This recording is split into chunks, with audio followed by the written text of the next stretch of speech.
Министерството за финансии денеска соопшти дека се исплатени 2 милиарди 28 милиони 714.243 динари субвенции за произведени предаден тутун од реколта 2025 година. Средствата се наменети за 15.144 тутунопроизводители низ државата. Од ресорното министерство истакнуваат дека со оваа исплата се потврдува континуираната определба на владата за навремена и стабилна поддршка на земјоделството со посебен акцент на тутунарството како една од традиционално најзначајните земјоделски гранки во земјава. Според соопштението, редовната исплата на субвенциите придонесува за поголема финансиска сигурност на земјоделците, одржување на производството и поттикнување на развојот на руралните средини.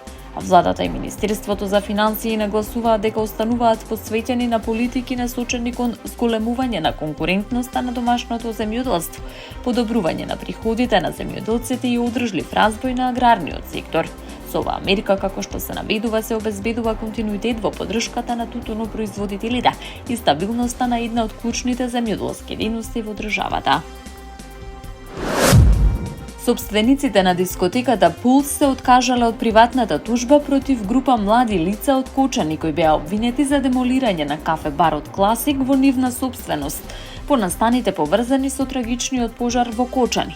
Според судската документација, компанијата Бит Тим Дуел Кочани преку свој полномошник доставила поднесок до Основниот суд Кочани, со кој официјално ја повлекува приватната тужба против обвинетите. Во решението на судот се наведува дека на 11 јуни годинава е поднесено барање за повлекување на тужбата, пошто судот постапил согласно одредбите од Законот за кривична постапка и донел одлука за запирање на предметот. Во овој случај обвинетите беа товарени за кривичните дела оштетување туѓи предмети, нарушување на неповредливоста на домот. Кафе-барот Класик беше оштетен во периодот по катастрофалниот пожар во дискотеката Пулс, во кој животот го загубија 63 млади лица, над 200 беа повредени. По трагедијата дел од револтираните граѓани изразија незадоволство насочено кон објекти поврзани со собствениците на дискотеката. Со повлекувањето на тужбата, судската постапка против обвинетите е формално запрена. Австралискиот метеоролошки завод соопшти дека во Тихиот океан се формирал временскиот феномен Ел Ниньо, кој според најновите прогнози би можел дополнително да се засили во втората половина на 2026 година и да стане еден од најсилните регистрирани во последните 7 децении.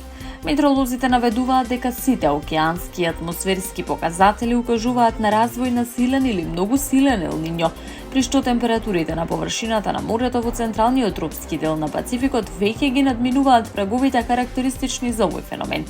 Според прогнозите, Ел Ниньо би можел да предизвика обилни врнежи во делови од Северна и Јужна Америка, додека во Азија и Австралија се очекуваат потопли и посуви услови, што веќе предизвикува загриженост за земјоделското производство и глобалното снабдување со храна. Прогнозата упатува на силен или многу силен Ел Ниньо врз основа на степенот на затоплување во централниот тропски дел на Тихиот океан. Околу половина од моделите сугерираат дека овој настан би можел да биде на едно од највисоките нивоа во 1950 година, соопшти од Метеоролошкиот завод. Ел Ниньо представува периодично затоплување на површинските води во централниот и источниот дел на Пацификот и е поврзан со промени во глобалните временски модели. Феноменот е особено значаен за Австралија, каде влијае врз земјоделското производство и извозот на клучни производи, како пченица, шеќер и говедско месо. Последниот Ел Ниньо кој зафати Австралија во периодот 2023-2024 година донесе еден од најсувите тримесечни периоди во историјата на мерењата, додека претходниот силен настан од 2015 и 16 година предизвика сериозна суша и намалено производство на жито и други култури. Турскиот председател Реџеп Тајип Ердоган изјави дека договорот меѓу Соединетите Американски држави и Иран представува многу важен чекор кон завршување на војната, за која тој ги обвини израелските провокации од 28 февруари. Изјавата ја даде по состанокот на турскиот владин кабинет, пренесува агенцијата Анадол. Ердоган истакна дека договорот донел олеснување за целиот регион, нагласувајќи дека Турција е задоволна од развојот на настаните и дека според него во процесот учествувала и Анкара. Нашиот регион, кој беше на работ сега во уздивна, рече турскиот председател, додавајќи дека се надева оти договорот ќе го отвори патот кон траен мир и стабилност на Блискиот Исток.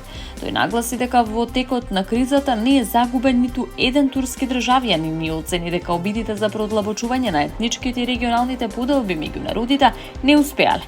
Зборувајќи за НАТО, Ердоган истакна дека Турција останува една од клучните земји што учествуваат во мировните мисии на алијансата, како и дека паралелно ги развива сопствените одбранбени капацитети. Според него, Турција поради својата геостратешка позиција и воени способности ќе продолжи да игра значајна улога во НАТО, што дополнително го зголемува интересот за претстојните активности и самити на алијансата во регионот.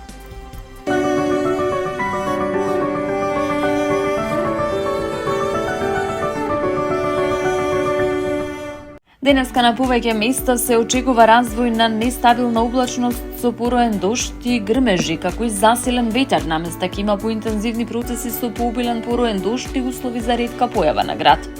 Попладне ќе има локален развој на нестабилна облачност со пороен дожд, грмежи и засилен ветер. Минималната температура ќе биде во интервал од 9 до 18, максималната ќе достигне од 28 до 34 степени. А во Скопје променливо облачно и топло време со сончеви периоди. Ќе дува слаб до умерен ветер од северен правец. Попладне во делови од котлината ќе има услови за појава на нестабилност со пороен дожд, грмежи и засилен ветер. Минималната температура ќе се спушти до 14, максималната ќе достигне до 32 степени. Од четврток времето ќе биде сончево со променлива облачност во текот на денот. Ќе дува слаб до умерен северен ветер.